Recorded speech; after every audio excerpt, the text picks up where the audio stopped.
আসসালামু আলাইকুম। প্রিয় দর্শক, অন্য মঞ্চের আলাপ চাইতায় আপনাদের সকলকে আমন্ত্রণ জানাচ্ছি।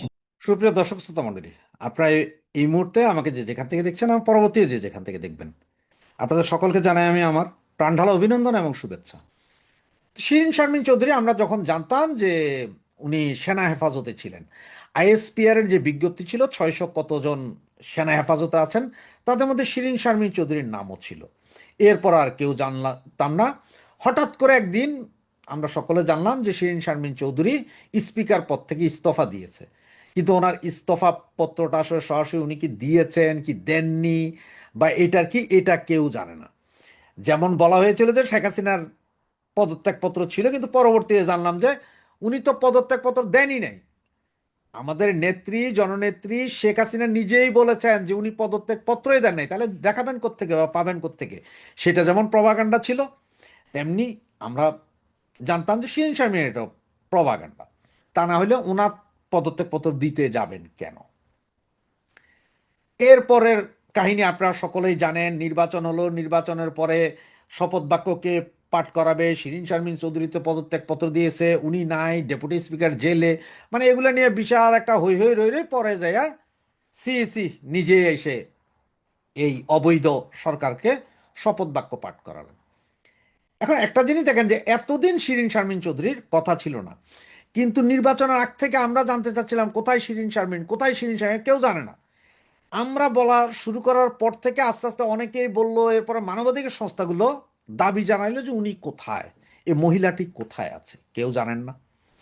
এখন যেটা মনে হয় যে আপনারা জানেন যে রাষ্ট্রপতিকে পদত্যাগ করানোর জন্য ব্যাপক চাপ ছিল, অ্যারেস্ট করতে হবে, পদত্যাগ করাতে হবে। আমার মনে হয় কি জানেন, সেনাবাহিনী তখন শিরিন শারমিন চৌধুরীকে ওনাদের কাছে রেখেছিলেন, তার কাছে যদি ইন কেস পদত্যাগ করতে হয় রাষ্ট্রপতি, তখন যাতে সাংবিধানিকভাবে শিরিন শারমিনের হাতে দেওয়া যায়। এটা সম্ভবত হয়তো একটা যুক্তির কারণে রাখতে পারে। আর যেই নাটকের প্লট দেওয়া হইলো, মানে শিরিন শারমিনকে ওনার বাসভবন থেকে গ্রেপ্তার করেছে, এগুলা যদি এই নাটকটা আমাকে লিখতে দিত, তাহলে আমি কি করতাম জানেন?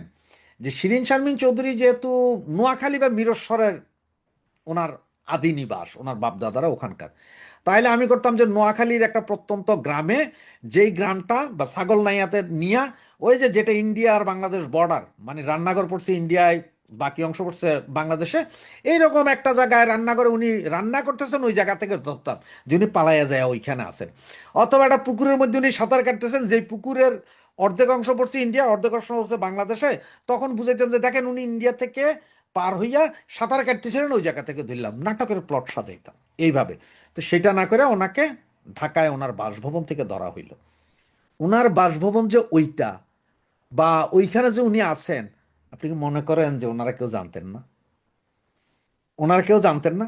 নাকি সেনা ক্যাম্প থেকে এনে ওনাকে ওই জায়গায় বসায়া দিয়ে এরপরে ঠিক যেটা মানিক সাহেব, বিচারপতি মানিক সাহেবকে যেভাবে করেছেন, যে ওনাকে ধইরা নিয়া সেনাবাহিনী কলা পাতায় শোয়াইয়া পরে দেওয়া হইল, যে উনি ইন্ডিয়া পালানোর সময় ওনাকে ধরা হয়েছে, কোনটা?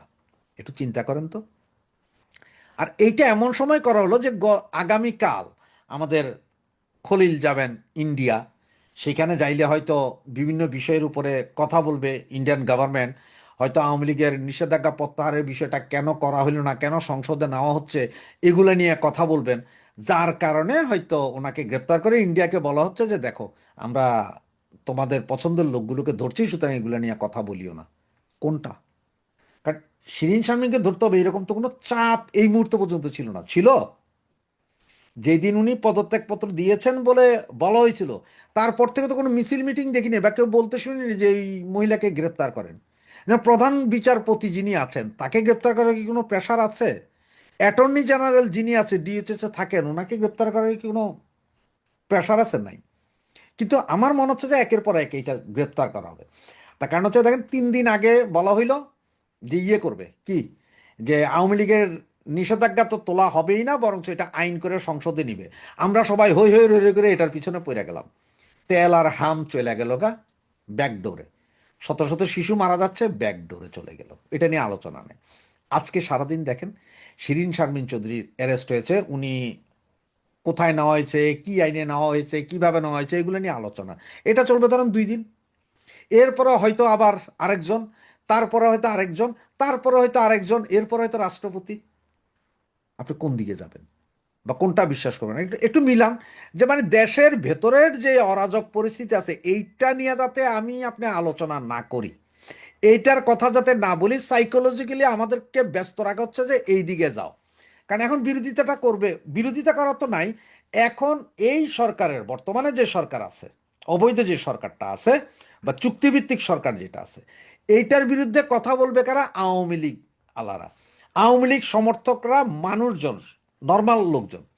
সুতরাং একের পর এক যদি এইভাবে গ্রেপ্তার করা হয়, তখন তো আমরা আওয়ামী লীগ আলারাও ওইটার পেছনে লাগে যায়, এই আমাদের অমুকরে গ্রেপ্তার করছে, এই চলো চলো আন্দোলন, চলো চলো লেখালেখি, চলো চলো পোস্টার বানাও। এই তো, তার মানে হচ্ছে যে ওরা যা আকাম করতেছে সেটা নিয়ে কোনো আলোচনা নাই, সেটা মানুষের কাছে পর্যন্ত পৌঁছাবে না। আর যার কারণে আমাদের হয়তো ব্যস্ত রাখা হচ্ছে যে এগুলো, নাহলে আমরা তো জানি না সকলকে যে গ্রেপ্তার করাবে এটা আমরা জানি, কাউকে ছেড়ে দিবে না। কারণ এখন যে সরকার, চুক্তিভিত্তিক সরকার, এ কি আওয়ামী লীগের কোলে তুলে চুম্মা খাওয়ার জন্য বসছে, না আওয়ামী লীগের কচু কাটা করার জন্য বসছে? যে দলটা কচু কাটাই করবে আমাদেরকে, সেই দল যে এগুলো করবে এটা তো আমরা সবাই জানি। যারা জানেন না তারা আস্তে আস্তে জানেন, শিখেন, একটু দেখেন, বুঝেন। এটা হচ্ছে মূল কাহিনী। সুতরাং এই শিরিন শারমিনের পরে আরো কে কে, সেটা হচ্ছে যে এখন মিলিয়ন ডলারের কোশ্চেন। তো সেটাই যে আগে গ্রেপ্তার করে নাই, তার কারণ হচ্ছে যে যদি ওনাকে লাগে রাষ্ট্রপতিকে পদত্যাগ করাইতে হলে তাহলে ওনারে বসায় দিতে হবে। এখন সব শেষ, এখন কোনো সমস্যা নাই, কালকে রাষ্ট্রপতি যদি পদত্যাগ করেও তাতেও বিএনপির কিছু আসে যায় না। ওরা তো এখন ক্ষমতায়, আরেকজন রাষ্ট্রপতি চুজ করবে উইদিন এ সেকেন্ড, উনি যাবেন ক্ষমতায়, এরপরে তো রাষ্ট্রপতি গ্রেপ্তার হবে।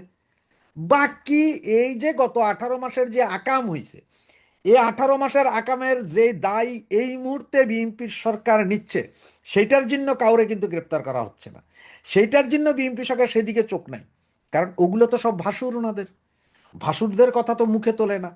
সুতরাং অতীতের সরকারকে আনো, তাদের লোকজনকে একজন একজন করে গ্রেপ্তার করো, সেইটা নিয়েই আওয়ামী লীগ ব্যস্ত থাকুক, আর আমরা মানুষের ঠান্ডা রাখার চেষ্টা করি। কারণ হচ্ছে দেশের মধ্যে এত সমস্যার ভেতরেও আপনার এই যে গ্রেপ্তার, এদের গ্রেপ্তার করলে কি সমস্যার সমাধান হয়ে যাবে বলে মনে করেন? এদের গ্রেপ্তার করলেই কি দেশে সোনা ফলতে থাকবে? পেট্রোলের নদী পেয়ে যাব আমরা, নাকি ডিজেলের কূপ পাবো, কোনটা? নাকি বিদ্যুৎ বিভ্রাটের সমস্যার সমাধান হয়ে যাবে, কোনটা হবে? কোনো কিছুই তো হবে না। নাকি এই যে 238 জন শিশু মারা গেল, আওয়ামী লীগের সব নেতাকর্মীদের ধরলে কি এরা সব বেঁচে উঠবে? নাকি আপনারা কয়দিন পরে বলবেন যে এই শিশু সবগুলোর আওয়ামী লীগ নেতারা যে গলা টিপা মারছে, কোনটা? নাকি বলবেন যে আওয়ামী লীগ নেতারা এখন পেট্রোল, ডিজেল, অকটেন পকেটে করে করে সব নিয়ে যাচ্ছে, কোনটা বলবেন? তো এগুলো হচ্ছে যে আমাদের দৃষ্টি যাতে অন্যদিকে সরে, পাবলিকের দৃষ্টি যাতে অন্যদিকে সরে যায়, এইসব গ্যাঞ্জাম নিয়ে যাতে কোনো কথা না হয়, সেই জন্য হচ্ছে যে এটার নাটক। আর এই নাটকে পুরোপুরি আছে সেনাবাহিনী। অনেকে বলেন সেনাবাহিনী কেন এখনো রাস্তা থেকে যায়নি? আরে বাবা, সেনাবাহিনী রাস্তা থেকে গেলে তো এইসব নাটক হবে না। আর সেনাবাহিনী রাস্তা থেকে যাবে না কারণ হচ্ছে যেই সেনাবাহিনী, সেনাবাহিনীর মধ্যে বাংলাদেশ বিরোধী কর্মকর্তা কর্মচারী এখন সবচেয়ে বেশি সৈনিক, এবং তারা এত উল্লসিত যে তারা রাস্তা থেকে নামতে চাচ্ছে না। আর এই সেনাবাহিনী রাস্তায় থেকে তো ধান্দা শিখে গেছে না, এই ধান্দা যারা একবার শিখে গেছে তারা কি রাস্তা থেকে নামবে মনে করেন? নামবে না। সুতরাং চলিতেছে নাটক, চলতে থাকুক, আমরাও দেখতে থাকি। বিশেষ করে মুসলিম দেশগুলোতে ক্ষমতার পালাবদল খুব ভালো হয় না, এটা মুসলিম দেশের দুর্ভাগ্য। দুই একটা দেশ ব্যতিক্রম বাদে এটা সবার জন্য দুর্ভাগ্য। সবচেয়ে সভ্য দেশ মালয়েশিয়ায় আমরাও দেখেছি মহাতির মোহাম্মদ তার ভাইরা ভাই আনোয়ার ইব্রাহিমকে সমকামিতার কেসে 13 বছর জেল খাটিয়েছেন, যদিও তিনি পরে প্রধানমন্ত্রী হয়েছিলেন। আনোয়ার ইব্রাহিম, এটা আপনারা জানি। মানে সবচেয়ে সভ্য মুসলিম দেশের দশা যদি এই হয়, তাহলে অন্য জায়গায় কি হবে?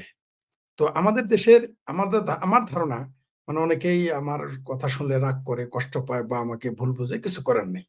কারণ সত্য সত্যই, সেটা হলো যে মুসলমানেরা সম্ভবত গণতন্ত্রের জন্য মুসলিম আদর্শ, মুসলিম দর্শন যখন মাথায় ঢুকে, সম্ভবত তারা গণতন্ত্রের জন্য অনুপযুক্ত হয়ে যায় বিভিন্ন কারণে। জি, প্রণাম আপনাকে, ধন্যবাদ। সেই সাথে আমার মনে হয় এটা বোধহয় কাজে খাটে না। আপনি বিশ্বাস করেন, তরুণ বয়সে আমি মনে করেছিলাম যে খালেদা জিয়া যখন প্রথম প্রধানমন্ত্রী হয় বাংলাদেশে, পাকিস্তানে প্রথম মুসলিম প্রধানমন্ত্রী হয়েছিলেন বেনজির ভুট্টো, তারপরেই হয়েছিলেন বাংলাদেশে খালেদা জিয়া দ্বিতীয়, তাও আবার নারী। আমি আশাবাদী হয়েছিলাম যে হয়তো বাংলাদেশ এখন গণতন্ত্রের দিকে যাবে। বাংলাদেশ আস্তে আস্তে পৃথিবীতে একটি মাত্র মুসলিম দেশ, প্রধান দেশ, মুসলিম দেশ তো না, মুসলিম প্রধান দেশ, এই বাংলাদেশটা হয়তো গণতান্ত্রিক রাষ্ট্রে পরিণত হইতে পারে, সম্ভাবনা মনে দেখেছিলাম। কিন্তু আমরা দেখলাম না, প্রতিদিন 91 সাল থেকে একটু একটু একটু একটু করে আজকে 2026 এসে দেখলাম একেবারে ধ্বংস হয়ে গেছে গণতন্ত্র। প্রতিদিনই কমেছে। আমি বলতেছি না যে কেউ কোনো একটি দল করেছে, কোনো একটি সংগঠন করে, তা বলি নাই। একটু একটু একটু একটু করে ধ্বংস হয়ে গেছে গণতন্ত্র এবং হচ্ছে, এবং আগামীতে আওয়ামী লীগ ক্ষমতায় আসলেও যে গণতন্ত্র থাকবে এটা আমি বিশ্বাস করতে চাই না। একটা সম্ভাবনা।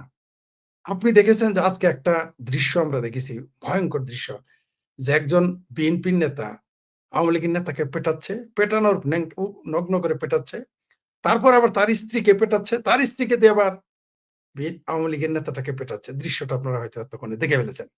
তো এরকম নির্মমতা, বর্বরতা, এছাড়া মসজিদের ভিতরে গিয়ে মারা, পুত্রকে না পেয়ে মাকে গিয়ে নামাজরত অবস্থায় মারা, মেরে ফেলা, কোপানো, এরকম। আর ধর্ষণ যে কত হচ্ছে আপনি কল্পনাও করতে পারবেন না। লজ্জা, আমাদের দেশে 71 সালে লজ্জাতেই বলে না, আর এখন বলবে কত যে ধর্ষণ হচ্ছে চিন্তারও বাইরে। যেটা আমি 6 মাস পরেই, মানে ইন্টারিম সরকার যখন তথাকথিত আদম ব্যাপারী সরকার থাকে, 6 মাস পরে আমি বলেছি বাংলাদেশে কিন্তু প্রচুর ধর্ষণ হচ্ছে। আমার কাছে সেই খবর আসতো, হয় ভুক্তভোগী নিজে ফোন করতো, না হয় ভুক্তভোগীর পরিবার ফোন করতো। আমার ঘুম হতো না সেদিন। কারণ আমারও তো সন্তান আছে। তো এই যে দেশের যে পরিস্থিতি, তার মধ্যে শারমিন আক্তার যেটা দেখলেন, এটা যে একটা ড্রামা আমরা জানি। এটা সুস্পষ্ট একটা ড্রামা। তো বাংলাদেশে এইভাবেই থাকবে। আর আমার কেন জানি মনে হয় যে পৃথিবীর পরাশক্তিগুলো কোন মুসলিম অধ্যুষিত অঞ্চলে গণতন্ত্র থাকুক এটাও তারা সম্ভবত চায় না। মানে একদিকে হলো মুসলমানেরা সেটা মানে না, এবং মুসলমানেরা সেটা অনুপযুক্ত গণতন্ত্র, সাম্যবাদ, সমাজতন্ত্র, ধর্মনিরপেক্ষতার জন্য এরা যেমন মানসিকভাবে প্রস্তুত নয়, পাশাপাশি পরাশক্তি বা পৃথিবীর শক্তিরা যারা পৃথিবী চালায়, তারাও বোধহয় চায় না যে মুসলিম প্রধান দেশগুলো গণতান্ত্রিক হোক। এটা আমার ধারণা, ভুল হতে পারে। তো এইজন্য বাংলাদেশে গণতন্ত্র নাই। আর তার উপরে ভূ-রাজনৈতিক ব্যাপার আছে। আপনি দেখেন এখানে আমরা তো ১ম এ মনে করেছিলাম, বা আমিও মনে করেছিলাম ১ম ৬ মাস যে শেখ হাসিনাকে শুধু উচ্ছেদ ঘটানো হয়েছে শুধুমাত্র এখানে একটা আমেরিকার স্বার্থ উদ্ধারের জন্য বা অন্য দেশের স্বার্থ উদ্ধারের জন্য। কিন্তু এখন মনে হচ্ছে তা না। এই অঞ্চলটাকে পরাশক্তি এটা আসলে পরাশক্তির লড়াই চলতেছে আমাদের বাংলাদেশে। শেখ হাসিনাকে উচ্ছেদ বা আওয়ামী লীগের উপর যে নির্যাতন দেখতেছেন, নিপীড়ন, এটা আসলে শুধুমাত্র খালি চোখে এটা মনে হয় বিএনপি, জামাতের নির্যাতন, নিপীড়ন চালাচ্ছে। আসলে এটা আন্তর্জাতিক শক্তির সহায়তায় তারা এটা করতেছে। এদের কি একটুও ভয় নাই? জামাতের কি একটুও ভয় নাই? ৩% হয়ে তারা ৫০% দলের সাথে এই ধরনের নির্মমতা দেখাচ্ছে। বিএনপির কি একটুও ভয় নাই যে আওয়ামী লীগ যখন ফিরে আসবে তাদের কি পরিণতি হবে? পরিকল্পিতভাবেই ফরিদ ভাই, সরি পড়তে পারিনি। যাই হোক, হ্যাঁ, ইসলাম ও গণতন্ত্র হারাম মৌলবীরা বলে। তারা আবার নিজেরাই ভোট। ফরিদ ভাই, first ask your countrymen to respect their country first. ভাই, আমাদের দেশের মানুষ আ নিজেদের আগে দেশীই মনে করে না। তার আগে ১ম এ মনে করে নিজেদের মুসলমান। তারপরে তারা চিন্তা ভাবনা করে। যাই হোক, ওটা অন্য বিষয়। আমি ওই আলোচনায় যাচ্ছি না। আমাদের কান্ট্রিমেনের চিন্তা ভাবনা আলাদা। এইভাবে মিলবে না আমাদের। ইভেন আমাদের দেশের যে কান্ট্রিমেন যারা আছে হিন্দু, সংখ্যালঘু যারা, তাদের চিন্তাও আপনি দেখবেন অন্যান্য দেশের মতো না। সেটা অন্য প্রসঙ্গ, আমরা অন্যদিন আলোচনা করব। যেটা বলতেছিলাম, এই যে শিরীন শারমিনকে গ্রেপ্তার করা হলো, যে নাটকটা দেখানো হলো, এটা তো একটা ড্রামা। এটা ফুল স্ক্রিপ্টেড। এটা আমরা বুঝতে পারতেছি। এটা একটা পূর্বে পরিকল্পনা করেই করা হয়েছে। এরকম আরো দেখবেন আওয়ামী লীগের নেতা ২ দিন পর আসবে। কেউ তো মনে করে আওয়ামী লীগের কমপক্ষে ১৫০ এমপি, বা কেউ বলে ১০০ জেলে আছে এই মুহূর্তে। কেউ মনে করে, বা তাদের আটকে রাখা হয়েছে। আয়নাঘর বলতেছেন, আসলে আয়নাঘর কিছুই ছিল না আওয়ামী লীগের আমলে। বরং এখন আয়নাঘর তৈরি হয়েছে বিভিন্ন জায়গায়। আর কেউ বলে, কিন্তু আমার মতে পুরো দেশটাই এখন আয়নাঘর। আমি আবারও বলতেছি, রিপিট করতেছি। পুরো দেশটাই এখন আয়নাঘর। আগে আয়নাঘরটা ছিল, পুরো দেশটাকে আয়নাঘর বানিয়েছিল ডক্টর ইউনূস, আদম ব্যাপারী। এবার মুসলেকা প্রধানমন্ত্রী তারেক রহমান পুরো দেশটাকে আয়নাঘর বানিয়ে রেখেছে। কিন্তু কেউ ভাবতেছে না এর ভবিষ্যৎ কি? আমাদের দেশের সমস্যা হচ্ছে, যারা যখন ক্ষমতা যায় তারা মনে করে এইবারই চূড়ান্ত, কিয়ামত পর্যন্ত তাদের আর কেউ ক্ষমতা থেকে সরাইতে পারবে না। যেমন যখন ওই গিদরখোর এবং মদখোর, শরাবখোর জিন্নাহ বলেছিল, যে জিন্নাহর পাকিস্তান যেমন বলেছিল কিয়ামত পর্যন্ত পাকিস্তান থাকবে, তেমনি আমাদের বাংলাদেশে যারা ক্ষমতায় আসে তারা মনে করে কিয়ামত পর্যন্ত ক্ষমতায় থাকবে। স্বাদের পাকিস্তান, এই সাদের গিদরখোর জিন্নার সাদের পাকিস্তান, ইসলামী পাকিস্তান টিকে ছিল 25 বছর। আর বাংলাদেশের সর্বোচ্চ যারা ক্ষমতায় ছিল সেটা আওয়ামী লীগ ছিল, সর্বোচ্চ একটানা ক্ষমতা 17 বছর। বিএনপি 17 বছর একটানা থাকতে পারে নাই, এর সাথেও থাকতে পারে নাই, বরং আওয়ামী লীগ ছিল। তারপরেও যারা ক্ষমতায় এসেছে তারা ভাবতেছে এদের আর কেউ নামাইতে পারবে না। যেমন 91 সালে যখন বিএনপি ক্ষমতায় আসলো, বললো আওয়ামী লীগ আর কোনোদিনই ক্ষমতায় আসবে না। আমরা দেখলাম 5 বছর পরে এসেছে। আওয়ামী লীগ ক্ষমতায় এসে আমার সামনে আওয়ামী লীগের নেতারা বলতো যে জীবন আর 20 বছরে বিএনপি ক্ষমতায় আসবে না, পরের টার্মে এসেছে। বিএনপি 2000 ক্ষমতায় আসে বললো আওয়ামী লীগ আর 50 বছরে ক্ষমতায় আসবে না, 5-7 বছর পরে আবার আওয়ামী লীগ ক্ষমতায় এসেছে। এখন আবার আওয়ামী লীগ মনে করেছিল আর কোনোদিন জামাত বিএনপি ধারে কাছে আসতে পারবে না, জামাত বিএনপি চলে আসছে। এখন জামাত বিএনপি মনে করতেছে আর আমার ভাবির পোলারা যে আওয়ামী লীগ বোধহয় আর কোনোদিনই ফিরে আসবে না, সম্ভব না। অলরেডি ওই যে কে যেন একজন দেখলাম সরকারে কে যেন বললো যে শেখ হাসিনার নাম আর কেউ নিবে না, আওয়ামী লীগ বলতে কিছু নাই, অথচ তারা দিল্লি যাচ্ছে, যেটা আপনি শিরোনাম দিয়েছেন। আমাদের যে মুসলেকা পররাষ্ট্রমন্ত্রী আছে, মুসলেকা আগে বলতাম মুসলেকা পররাষ্ট্রমন্ত্রী, এখন দেখি না, উনি মুসলেকা নিয়েছেন ডক্টর ইউনূসের কাছ থেকে, উনি মুসলেকা নিয়েছেন তারেক রহমানের কাছ থেকে, উনি মুসলেকা নিয়েছেন জামাতের কাছ থেকে। তো এই মুসলেকা নেওয়া, আগে বলতাম দেওয়া, এখন বলি মুসলেকা নেওয়া পররাষ্ট্রমন্ত্রী দিল্লি যাচ্ছেন। দিল্লি না ঢাকা, দিল্লি না ঢাকা, দিল্লি। সেই তো আমাদের গ্রামে একটা কথা আছে যে সেই তো নদ খসালি তবে কেন লোক হাসালি। এখন দিল্লি না ঢাকা, দিল্লি না ঢাকা, তারা কোথায়? আবার এও শুনলাম যে বাংলাদেশে ক্রিকেট বোর্ড নাকি এখন ভারতের ক্রিকেট বোর্ডের সাথে আলোচনা করতেছে কিভাবে তাদের সম্পর্ক শীতল করা যায়। এদের ন্যূনতম লজ্জাও নাই, থাকার কথাও না। যে আপনি ঠিকই বলেছেন, যিনি অবাক পৃথিবী নামে, যে তাকে অবশ্যই 24 ঘন্টার মধ্যে 12 ঘন্টা বিদ্যুৎ থাকে না, তাই নাকি? এ তো ভালো, দেশের উন্নয়ন হয়েছে না? আগে বন্ধু গেছে একটা নতুন নাটক, যে আরো আমরা নতুন নাটক সামনে, ঠিকই বলেছেন, অবাক পৃথিবী শিরোনামে যিনি লিখেছেন, সামনে তাই দেখবো আমরা, কত নতুন নাটক দেখবো। যেটা বলতেছিলাম, দিল্লিতে তারা গিয়েছে, দিল্লিতে কেন গিয়েছে সেটা আমরা কথা বলার পরে জানবো। দেখি এরা দিল্লি গিয়ে কি কি আলাপ করে। তবে যারা দিল্লিকে অস্পৃশ্য মনে করেছিল, যারা দিল্লি দখল করবে, যারা 7 সিস্টার দখল করবে, এখন তারা দিল্লিতে গিয়ে কি চুক্তি করে, কি আলোচনা করে, সেটা আমরা হয়তো 2-1 দিনের মধ্যে জানতে পারবো, জানলে আমরা আলোচনা করতে পারবো। তবে আমি দেশ নিয়ে খুব উদ্বিগ্ন। দেশে যেভাবে নির্যাতন নিপীড়ন চলতেছে, যেভাবে বিরোধী দল, এখন তো একটাই বিরোধী দল পৃথিবীতে, এই একটাই দেশ যেখানে সরকারি দল বিরোধী দল মিলে একটা দল, আর বিরোধী দল আওয়ামী লীগ তারা ধারে কাছে নেই, সংসদেও নাই, বাইরেও নেই। আপনি মনে করেন না যে জামাত বিরোধী দল? বিরোধী দল এখন আওয়ামী লীগ। সব দল একদিকে, চিঙ্কু বাম, মিঙ্কু বাম, জামাত, ভাবির পোলারা, এই দল সেই দল, যে কোনো দল থাকবে, ABCDFG, A to Z versus Awami League. এই মুহূর্তে দেশে যে হয়েছে, আপনি দেখেন, আওয়ামী লীগ এসে যদি এখন বিএনপি নিষিদ্ধ করে, জামাত নিষিদ্ধ করে, তখন এদের মুখে কি জবাব থাকবে? তখন কিন্তু চিৎকার চেঁচামেচি করবে, আমরা সেটাও শুনবো। আমরা জানি, আমরা এগুলোও শুনবো, আমরা এগুলো জানি, এগুলো ঘটবে। তারা তো মনে করতেছে আওয়ামী লীগ কোনোদিনই ক্ষমতায় আসবে না, কিন্তু আওয়ামী লীগ আসবে। তখন তারা বলবে গণতন্ত্র খত্রেমে, ইসলাম খত্রেমে, এই দুটো স্লোগান তারা দিবে। আমরা জানি না আওয়ামী লীগ সেটা কিভাবে মোকাবেলা করবে, সেটা আওয়ামী লীগের হাইকমান্ডের বিষয়, যারা তখন ক্ষমতায় থাকবে তাদের বিষয়। জি, ধন্যবাদ। প্রায় 20 মাস পর প্রকাশ্যে দেখা গেল বাংলাদেশের জাতীয় সংসদের সাবেক স্পিকার ডক্টর শিরীন শারমিন চৌধুরীকে। তবে সেটি স্বাভাবিকভাবে হয়নি, হয়েছে নাটকীয় ও বিস্ময়করভাবে পুলিশি গ্রেপ্তারের মধ্য দিয়ে। মঙ্গলবার ভোরে ঢাকার ধানমন্ডি এলাকা থেকে তাকে গ্রেফতার করে মিন্ট রোডের কার্যালয়ে নিয়ে যায় ঢাকা মহানগর গোয়েন্দা পুলিশ বা ডিবি।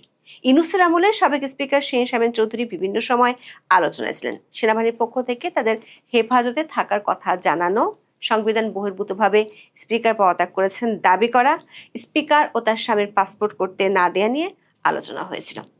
সবশেষ ত্রয়োদশ জাতীয় সংসদ নির্বাচনের পর শপথ অনুষ্ঠানের আগে বলা হয়েছিল স্পিকার নিরুদ্দেশ।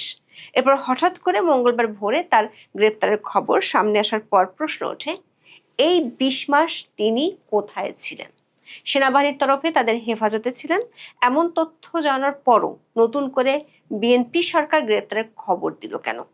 আবার যে প্রক্রিয়া তাকে গ্রেপ্তার করা হয়েছে তা নিয়ে উঠেছে প্রশ্ন, কারণ এর মধ্য দিয়ে দেশে আবারও আরবিট্রারি ডিটেনশন বা স্বেচ্ছাচারী আটকের ঘটনা ঘটল।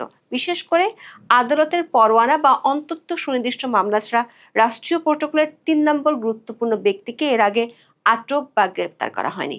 ডিবি পুলিশ তাকে গ্রেপ্তারই শুধু করেনি, 2 দিনের রিমান্ডও চেয়েছিল। তবে আদালত তার রিমান্ড বা জামিন কোনোটাই দেয়নি, পাঠিয়ে দিয়েছে কারাগারে। এমন নাটকীয় গ্রেপ্তারের পর দিনভর ঘুরপাক খাচ্ছে কিছু প্রশ্ন। শিরীন শারমিন চৌধুরীকে বিএনপি সরকার হঠাৎ কেন গ্রেপ্তার করলো? এটার সাথে কি আওয়ামী লীগের রাজনীতিতে ফেরার কোনো সম্পর্ক আছে, নাকি এর পেছনে অন্য কোনো সমীকরণ কাজ করছে? আওয়ামী লীগ সরকার পতনের দিন মানে 2024 সালের 5ই আগস্ট সকাল থেকে রাত 2:30টা পর্যন্ত সাবেক স্পিকার শিরীন শারমিন চৌধুরী ছিলেন জাতীয় সংসদ ভবনের একটি কক্ষে। তার সাথে ছিলেন আওয়ামী লীগের আইসিটি প্রতিমন্ত্রী জুনায়েদ আহমেদ পলক সহ 12 জন। পরে সেনাবাহিনী তাদের উদ্ধার করে নিয়ে যায়।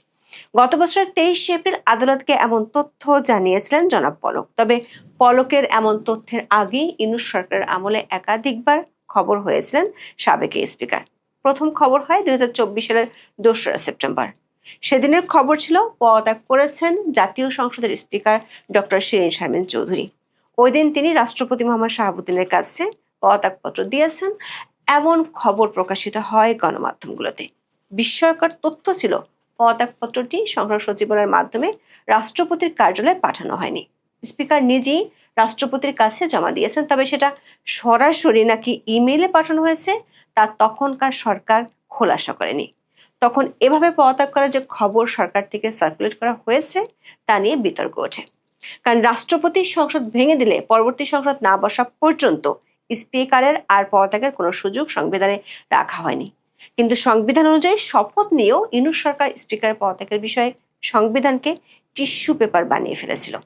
প্রায় 2 মাস পর বোঝা গিয়েছিল কেন অন্তর্বর্তী সরকার শিরীন শারমিনের পদত্যাগের খবরটি দিয়েছিল। 2024 সালের 31 অক্টোবর উপদেষ্টা পরিষদের বৈঠকে জাতীয় সংসদ সচিবালয় অন্তর্বর্তী বিশেষ বিধান অধ্যাদেশ 2024-এর খসড়া অনুমোদন দেওয়া হয়। ওই অধ্যাদেশ অনুযায়ী জাতীয় সংসদের স্পিকারের অবর্তমানে তার প্রশাসনিক ও আর্থিক দায়িত্ব পান সাবেক আইন উপদেষ্টা অধ্যাপক আসিফ নজরুল। সপ্তাহখানেকের মধ্যেই আবার শিরীন শারমিন চৌধুরী সংবাদপত্রের শিরোনাম হন।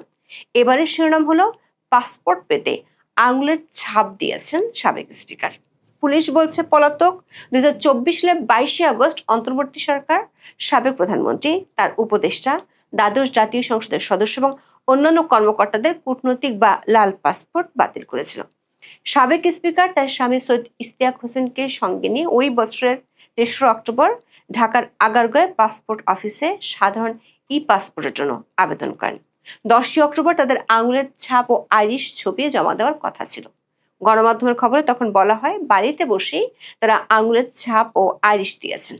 দর্শক খেয়াল করে দেখুন, 2024 সালের 6 নভেম্বর বাংলাদেশের অনেকগুলো গণমাধ্যমে এই খবর প্রকাশিত হয়েছিল, যেখানে বলা হয়েছিল তিনি ঘরে বসেই আঙুলের ছাপ দিয়েছিলেন, যার অর্থ হলো অন্তর্বর্তী সরকার আমলে হয় সরকার তাকে গ্রেপ্তার করেনি অথবা করতে পারেনি। জনশ্রুতি আছে সরকার করতে পারেনি কারণ তিনি ছিলেন সেনা হেফাজতে। 2025 সালের 22 মে আইএসপিআর পক্ষ থেকে 626 জনের একটি তালিকা প্রকাশ করা হয়, যাদেরকে 5 আগস্টের পর সেনা সদরে আশ্রয় দেওয়া হয়েছিল। এই তালিকার 4 নম্বর নামটি ছিল শিরীন শারমিন চৌধুরীর। এরপর বেশ লম্বা একটা সময় স্পিকার কোথায় ছিলেন তা নিয়ে আর আলোচনা শোনা যায়নি, তবে মাঝে মধ্যে 2-1টি গণমাধ্যমে তিনি নিয়ে খোঁজ এমন খবর প্রকাশিত হতে দেখা গিয়েছিল। যেমন 2025 সালের 25 অক্টোবর একটি গণমাধ্যমের খবর ছিল সাবেক স্পিকার ডক্টর শিরীন শারমিন চৌধুরী এখন কোথায়, তাকে কোথাও খুঁজে পাওয়া যাচ্ছে না। সরকারের কাছেও তার বিষয়ে হালনাগাদ কোনো তথ্য নেই। তবে ইতিমধ্যে তিনি স্বামী সহ দেশ ছেড়ে সীমান্তের ওপারে মানে ভারতে আশ্রয় নিয়েছেন এমন গুঞ্জন রয়েছে। ওই খবরে বলা হয় তার বিরুদ্ধে হওয়া হত্যা মামলার 1 বছরের তদন্ত শেষ না হওয়ায় আইনি ব্যবস্থা নিতে দ্বিধায় রয়েছে অন্তর্বর্তী সরকার। সংশ্লিষ্ট মন্ত্রণালয় ও দপ্তরগুলোর মধ্যে এ নিয়ে টানাপোড়েন চলছিল বলে খবর জানানো হয়। সবশেষ নির্বাচন হওয়ার পর যখন শপথ পড়ানোর জন্য স্পিকারকে দরকার, তখন বলা হয় তিনি কোথায় আছেন কেউ জানে না। যদিও 1.5 বছর আগে ঘরে বসে তিনি পাসপোর্টের জন্য আঙ্গুলের ছাপ দিয়েছিলেন। সরকারি ভাষায় এই না জানার মধ্যেই মঙ্গলবার ভোরে ঢাকার ধানমন্ডি এলাকা থেকে তাকে গ্রেফতার করে মিন্ট রোডের কার্যালয়ে নিয়ে যায় ঢাকা মহানগর গোয়েন্দা পুলিশ বা ডিবি। জুলাই আন্দোলনে লালবাগ থানায় আশরাফুল ওরফে ফাহিম নামে এক ব্যক্তিকে হত্যা চেষ্টা মামলায় গ্রেপ্তার দেখিয়ে আদালতের কাছে 2 দিনের রিমান্ড চায়। শুনানি শেষে আসামির রিমান্ড ও জামিন নামঞ্জুর করে কারাগারে পাঠানোর নির্দেশ দিয়েছেন আদালত। 60 বছর বয়সী সাবেক স্পিকারকে যেভাবে আদালতে হাজির করা হয়েছে তা ছিল দিনভর আলোচনার অংশ।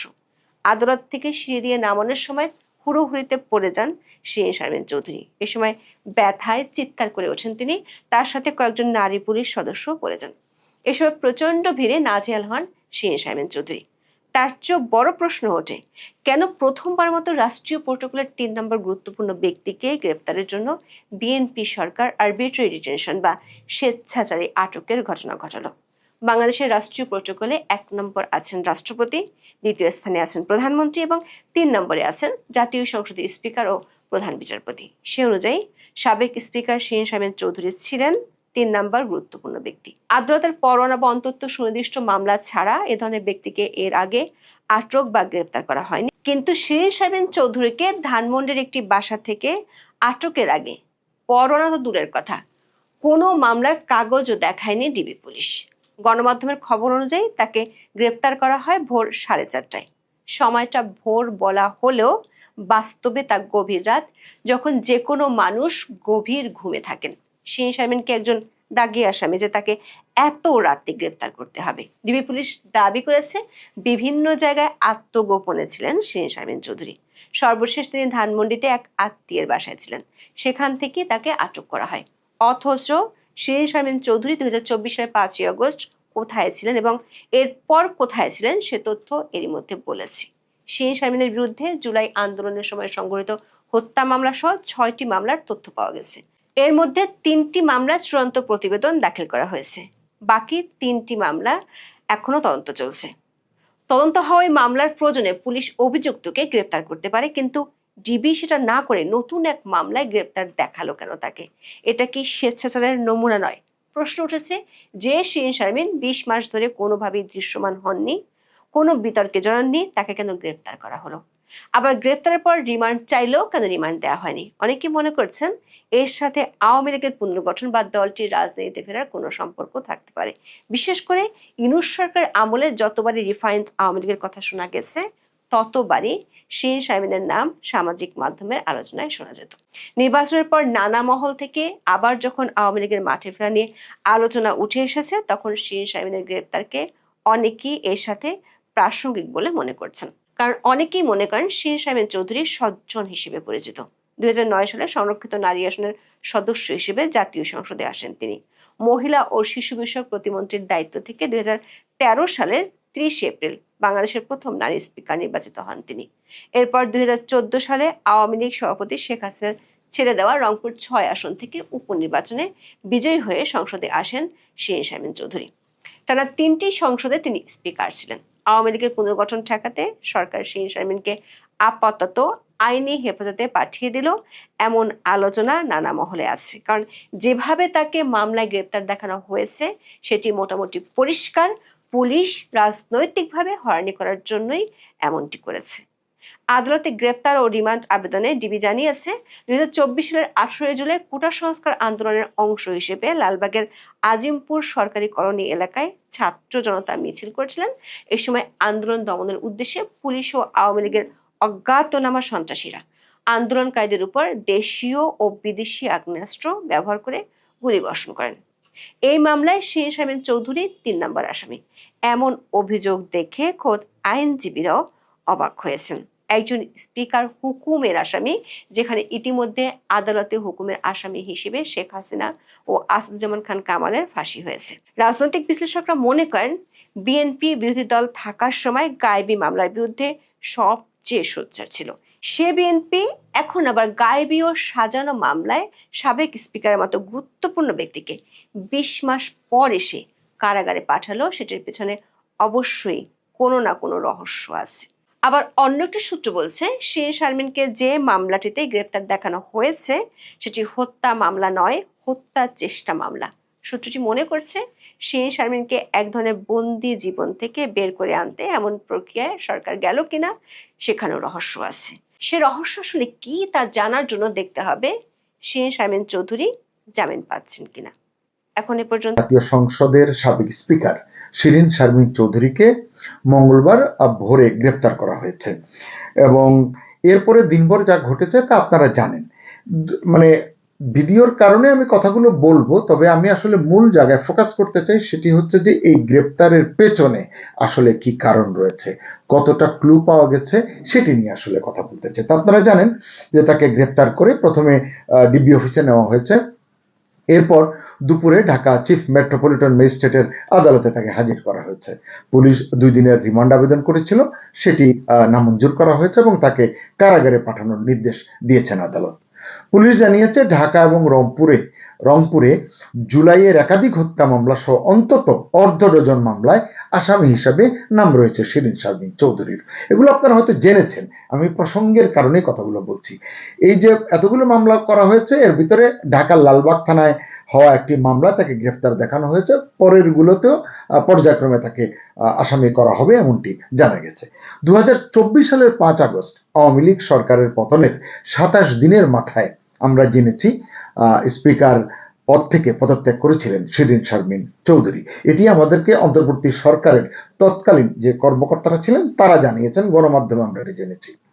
কিন্তু জনমনে প্রশ্ন হচ্ছে যে এই যে আজকে ভোররাতে তাকে, মঙ্গলবার ভোররাতে তাকে গ্রেফতার করা হলো, এই গ্রেফতারের আগে 1.5 বছর বা তার কিছু কম বেশি সময় কোথায় ছিলেন শিরিন শারমিন চৌধুরী? তাকে তো কোথাও দেখা যায়নি। তবে তাকে নিয়ে নানান গুঞ্জন ছিল। কখনো শোনা গেছে ক্যান্টনমেন্টে আছেন, আবার অতি সম্প্রতি দেখা গেছে যে দেশের বাইরে কলকাতায় কোনো এক জায়গায় তিনি হেঁটে বেড়াচ্ছেন, ঘুরে বেড়াচ্ছেন, যদিও এটি মনে হচ্ছে এআই এর কার্যক্রম। সোশ্যাল মিডিয়া তার এসব ছবি নিয়ে অনেক আলাপ আলোচনা হয়েছে। তাহলে প্রশ্নটি হচ্ছে যে যদি তিনি কলকাতায় যান, যদি তিনি সেনানিবাসে থাকেন, হঠাৎ করে মঙ্গলবার কিভাবে পুলিশ তাকে ধরলো? মানে কবে জানলো পুলিশ আসলে এই খবর, বা তিনি পুলিশের হাতে ধরা দিলেন বা ধরা পড়লেন? এই গ্রেফতারের পেছনে আসলে অন্য কোনো রাজনীতি আছে কিনা, দিনভর আজকে মানুষ এসবই আলোচনা করেছে। আমাদেরকে জানানো হয়েছিল যে 6 শতাধিক ব্যক্তিকে, 626 বা 662 এরকম ব্যক্তিকে, প্রভাবশালী ব্যক্তিকে মানবিক দায়বদ্ধতার কারণে এবং আইন বহির্ভূত হত্যাকাণ্ড থেকে জীবন রক্ষা করতে সেনানিবাসে আশ্রয় দেওয়া হয়েছিল সেনা বাহিনীর তরফ থেকে। এটি জানানো হয়েছিল, আইএসপিআর জানিয়েছিল। কবে? 2024 সালের 18 আগস্ট। গত বছরের 22 মে আশ্রয় যারা নিয়েছেন, এই যে 18 আগস্ট যেটি জানালো, এটি আবার এর পরে মে 2025-এর 22 মেতে জানানো হলো ব্যক্তিদের নাম। সেখানে আওয়ামী লীগের অনেক নেতার নাম পাওয়া গেছে, সাবেক স্পিকার শিরিন শারমিন চৌধুরীর নামও সেই তালিকায় ছিল। তাহলে বোঝা গেল যে ঢাকা সেনানিবাসে তিনি আছেন। এবং ওই যে পদত্যাগের কথা বললাম যে 2024 সালে তিনি পদত্যাগ করেছেন, 2 সেপ্টেম্বর, 27 দিন পরে শিরিন শারমিন চৌধুরী রাষ্ট্রপতির কাছে যে পদত্যাগপত্র পাঠান, বলা হচ্ছে বা জানা যাচ্ছে তিনি তখন সেনানিবাসেই ছিলেন। এরপর থেকে আসলে তার কোনো খোঁজ খবর আর পাওয়া যাচ্ছিল না। মাঝখানে পাসপোর্ট সংক্রান্ত বিষয় নিয়ে একবার গণমাধ্যমের শিরোনাম হয়েছিলেন তিনি, পরে এটিও স্তীমিত হয়ে গেছে। প্রশ্ন হচ্ছে এরপর তিনি কতদিন সেনানিবাসে ছিলেন, সেখান থেকে কবে তিনি বের হয়ে এসেছেন? এ বিষয়ে সেনাবাহিনী বা আইএসপিআর বা অন্য কোনো কর্তৃপক্ষীয় সূত্র কিছুই জানায়নি আমাদেরকে। তারপর তো বললাম প্রায় 1.5 বছর পর একেবারে মঙ্গলবার ভোরে গোপন তথ্যের ভিত্তিতে তাকে গ্রেফতার করা হলো। কিন্তু এই যে অন্তর্বর্তী সরকারের 18 মাসের বাকি সময়ে তাকে নিয়ে যে কোনো সংবাদ এলো না, তিনি গ্রেফতার হলেন না, মানে অপরাধী হলে তো গ্রেফতার হওয়ার কথা, তার বিরুদ্ধে যেহেতু এত মামলা রয়েছে, তো এই যে হলেন না, এর পেছনে কি কোনো সমঝোতা ছিল? শোনা যায়, সত্য মিথ্যা জানি না, তৎকালীন সরকারের মানে অন্তর্বর্তী সরকারের, ইউনূস সরকারের প্রভাবশালী একটি অংশ নাকি তাকে শেল্টার দিয়েছেন। এমনকি এমনও শোনা যায় সেনাবাহিনীর তরফ থেকেও নাকি প্রচ্ছন্ন সমর্থন সহযোগিতা ছিল তার অনুকূলে। তারপরে তো প্রশ্ন করতেই হবে যে সেনা হেফাজত থেকে কবে তিনি বাসায় এসেছেন, যে বাসা থেকে তাকে গ্রেফতার করা হয়েছে? যদি এটি কেউ জেনে থাকে তাহলে তখন কেন করলো না? আজকে কেন এই গ্রেফতার নাটকটি মঞ্চস্থ করা হলো? আসলে এসব কি পাবলিক খায়? মানে অনেকেই বলছেন, দিনভর 2-1 জন আমাকে বলেছেন যে আসলে স্ক্রিপ্টটা বেশ দুর্বল, এটা মানতেই হবে। ঢাকার আদালতে সাবেক স্পিকার শিরিন শারমিন চৌধুরীর যে রিমান্ড শুনানি শেষে আজকে আবার আইনজীবীদের মধ্যে হট্টগোল হয়েছে। আওয়ামী পন্থী আইনজীবী, বিএনপি পন্থী আইনজীবী, এবং যেভাবে পুলিশ বেষ্টন করে তাকে নিয়ে গেছে, টেলিভিশনে হয়তো আপনারা দেখেছেন, সোশ্যাল মিডিয়া দেখেছেন, মানে এটি কোনো একটি সভ্য দেশের চেহারা হতে পারে, চিত্র হতে পারে, এবং আদালত প্রাঙ্গণে এরকম ঘটনা ঘটতে পারে? অতীতেও এমনটি ঘটেছে, আর কত এমনটি ঘটবে? ইউনূসের আমলে এমনটি হয়েছে, অনেকেই মেনে নিয়েছেন না পারতে, এখন কেন সেটি হবে? বিএনপির মতো একটি জনপ্রিয় দল এখন রাষ্ট্র ক্ষমতায়, তারা কেন এটিকে অ্যালাউ করছেন? এইরকম পুলিশ বেষ্টিত অবস্থায় নানান ধরনের হট্টগোলের শিকার তো তারাও হয়েছেন, তাদের অনেক শীর্ষ নেতারা হয়েছেন। যাই হোক, আপনারা এটাও জেনেছেন যে শিরিন শারমিনকে আদালতের হাজতখানায় নিয়ে যাওয়ার সময় হুড়োহুড়িতে এক পর্যায়ে তিনি সিঁড়িতে পড়ে যান। খুবই দুঃখজনক একটি বিষয়। রাষ্ট্রের অন্যতম একটি সাংবিধানিক পদধারী একজন নারী, একজন বয়স্ক নারী, তাকে নিয়ে এই ধরনের যথেচ্ছাচার, এই ধরনের হেনস্থা আসলে আমরা আর কত দেখব। এছাড়া আপনারা দেখেছেন আজকে তার যে ছবি বেরিয়েছে গণমাধ্যমে, তাতে দেখা গেছে বিধ্বস্ত চেহারা তার, চোখে মুখে শারীরিক এবং মানসিক নির্যাতনের ছাপটাও কিন্তু স্পষ্ট। অনেকে এটাকে গ্রেফতার নাটক বলছেন, একটু আগে আমিও বললাম। কেউ বলছেন এই গ্রেফতার নাটক সত্যকে ধামাচাপা দিতে পারবে না। আসলে আমি জানি না কি সেই সত্যটা বা কেমন সেই সত্যটা। অন্তর্বর্তী সরকার যে বিষয়টা চেপে গেল, তিনি কোথায় আছেন, কেমন আছেন, এটি চেপে গেল। বিএনপি সরকার কেন, কিসের ইঙ্গিতে হঠাৎ করে এমন সক্রিয় হলো? এর কারণ কি, পেছনের কারণ কি? আমরা তো দেখলাম যে ত্রয়োদশ জাতীয় সংসদ শুরুর প্রাক্কালে স্পিকার, ডেপুটি স্পিকার না থাকার সংকটটি আমরা দেখেছি। সাংবিধানিক সংকট নিয়ে কত কথা, কত আইনজ্ঞ, কত সংবিধান বিশেষজ্ঞ কথা বললেন। অন্তর্বর্তী সরকার, সেই সরকারের কেউ শিরিন শারমিনের বিষয়ে যদি জেনে থাকতেন, নিশ্চয়ই জানতেন। জানলে সেটা কেন জানায়নি বর্তমান সরকারকে? বিএনপির শীর্ষ কোনো নেতাকে কেন জানায়নি? সেনাবাহিনীর তরফ থেকেও বা এই বিষয়টি কেন চেপে যাওয়া হলো? কারণ সংবিধানের নিয়ম অনুযায়ী সংসদ ভেঙে দেওয়া হলেও স্পিকারের পদ তাৎক্ষণিকভাবে শূন্য হয় না। বলবেন যে তিনি তো পদত্যাগ করেছেন, সেটা তো অন্য কাহিনী। পরবর্তী স্পিকারের শপথ পর্যন্ত তিনি দায়িত্বে থেকে যান। আর ওই যে 27 দিনের মাথায় 2 সেপ্টেম্বর তিনি পদত্যাগ করেছেন, এর পেছনে আসলে কার চাপ ছিল সেটিই তো জানা দরকার। কিংবা আদৌ কোনো চাপ ছিল কিনা, তিনি নিজে থেকেই এটি করেছেন কিনা, করে থাকলে কেন করেছেন? দেশকে একটি সাংবিধানিক শূন্যতা সংকটের দিকে তিনিই বা কেন ঠেলে দিয়েছিলেন? আজকে সাবেক স্পিকারকে পলাতক দেখিয়ে আমরা দেখেছি যে এই কয়েকদিন আগে নতুন এমপিরা যখন হলেন, সাবেক স্পিকারকে শিরিন শারমিন চৌধুরীকে পলাতক এবং ডেপুটি স্পিকারকে কারাগারে আছেন এইসব কথা বলে নতুন এমপিদের শপথ পড়িয়েছেন প্রধান নির্বাচন কমিশনার। এখন আবার ধানমন্ডির এক বাসা থেকেই তাকে আটক করা হলো। দেশের মানুষ আসলে এসব নাটকের পেছনের রহস্য বুঝতে পারে, হয়তো বলতে পারে না, তাদের যথাযথ প্ল্যাটফর্ম নেই বলে। সোশ্যাল মিডিয়ায় কিন্তু বেশ শোরগোল চলছে এই গ্রেফতার নিয়ে। এক পক্ষ অভিযোগ করছেন রাষ্ট্র একজন প্রভাবশালী নারীকে গুম করে রেখেছে প্রায় 2 বছর।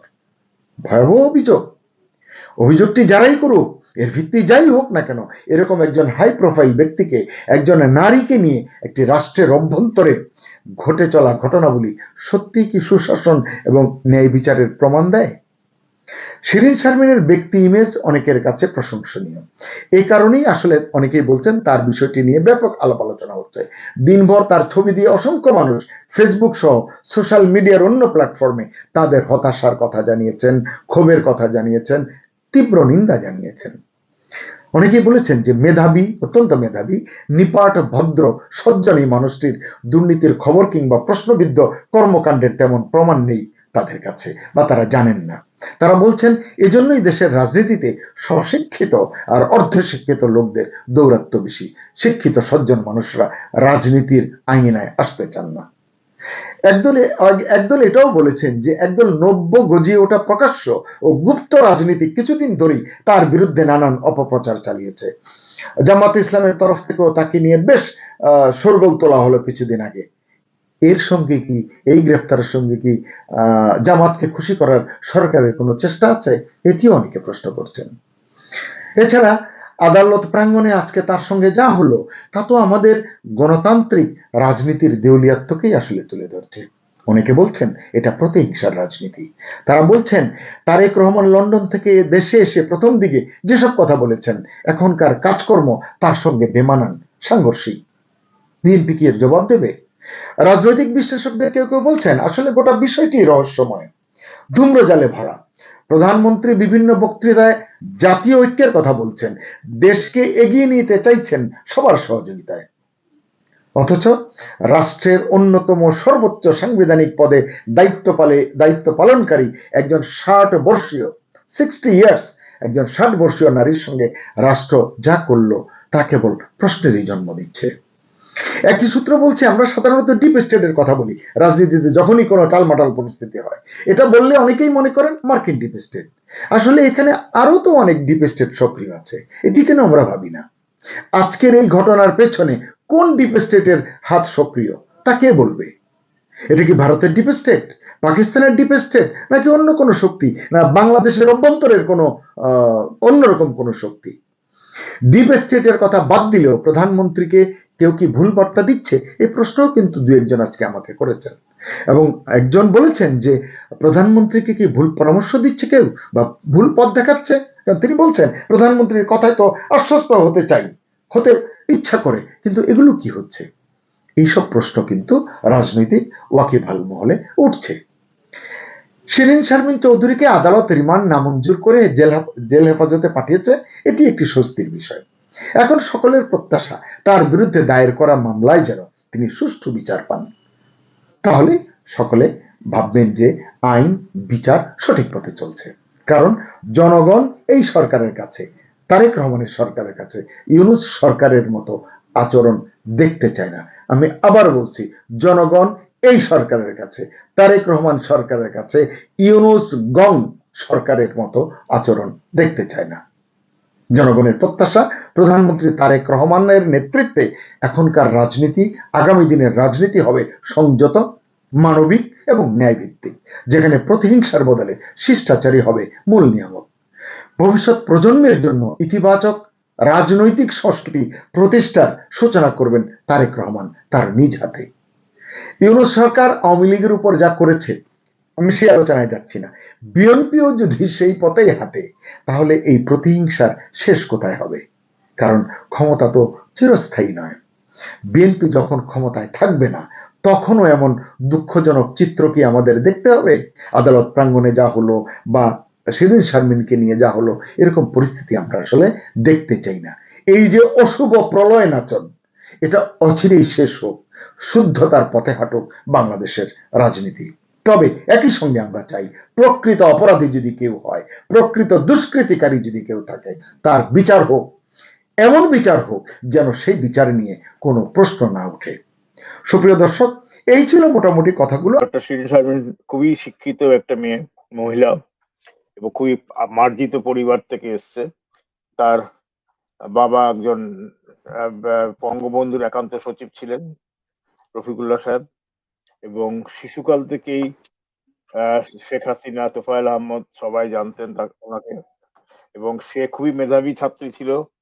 এবং একটা জিনিস প্রতীয়মান হলো এখানে যে তারেক জিয়া ইউনূসের সরকারের এক্সটেনশন, এটা আমরা সবাই জানি, এবং এখন এর মধ্যে এটা কোনো আর ভুল নাই এর মধ্যে। এখন তারেক জিয়া যে রাজনীতি করছে সেই রাজনীতিটা হচ্ছে প্রতিশোধমূলক রাজনীতি, পলিটিক্স অফ ভেন্ডেটা এন্ড ভেনেঞ্জেন্স। এই পলিটিক্সটাতে সে অবতীর্ণ হয়েছে। এখন এই যে শিরিন শারমিনকে পাওয়া গেল না, শপথের দিন পর্যন্ত বলা হচ্ছে তা নিখোঁজ, সে কোথায় আছে আমরা জানি না। তাহলে হঠাৎ করে কোথার থেকে আবির্ভাব হলো? আর আইএসপিআর এর রিপোর্টে 4 নম্বর লিস্টের 4 নম্বরে তার নাম আছে, পরিবার সহ সে ক্যান্টনমেন্টে আশ্রয় নিয়েছে। তো ক্যান্টনমেন্টে যদি এখানে থেকে থাকে তাহলে এই নাটক কেন? প্রশ্ন আমার এখানেই। রাজাক ভাই খুব সুন্দর করে কভার করেছে, তেল সংকট, বিদ্যুৎ সংকট, ফার্টিলাইজার সংকট, তারপরে আমাদের টিকা সংকট, এবং শিক্ষা বই দেয়নি তো এই বছরে। দুটো সার কারখানা বন্ধ হয়ে গেছে, আর একটা বন্ধ হওয়ার পথে। সার খানা বলো, সেটা বলুন, সার বন্ধ হয়ে গেছে, কৃষি সংকট, সব জায়গায় উৎপাদন সংকট হচ্ছে। তো এই সংকট গুলোকে এক্সপোর্টের আর ইম্পোর্টের সংকট, তো এই এতগুলো সংকটকে তারা মোকাবেলা করতে পারতেছে না। এবং টুকু যে বলেছিল যে আপনারা লোডশেডিং এ অভ্যস্ত হন, কেন সে আগেই কেমন করে জানলো লোডশেডিং? তার মানে তারা আগেই জানতো যে 18 মাসে একটা উন্নয়নশীল দেশকে যখন যায় তখন জিডিপি গ্রোথ রেট অনেক হাই ছিল, এখন জিডিপি গ্রোথ 3-এর নিচে চলে আসতেছে। 3-এর নিচে যদি চলে আসে, জিডিপি বাদই দিলাম, সাধারণ মানুষের খাওয়া দাওয়ার কথা যদি চিন্তা করি, একটা রুটির দাম বেড়ে গেছে, আটার দাম বেড়ে গেছে, চাউলের দাম বেড়ে গেছে, তেলের দাম বেড়ে গেছে।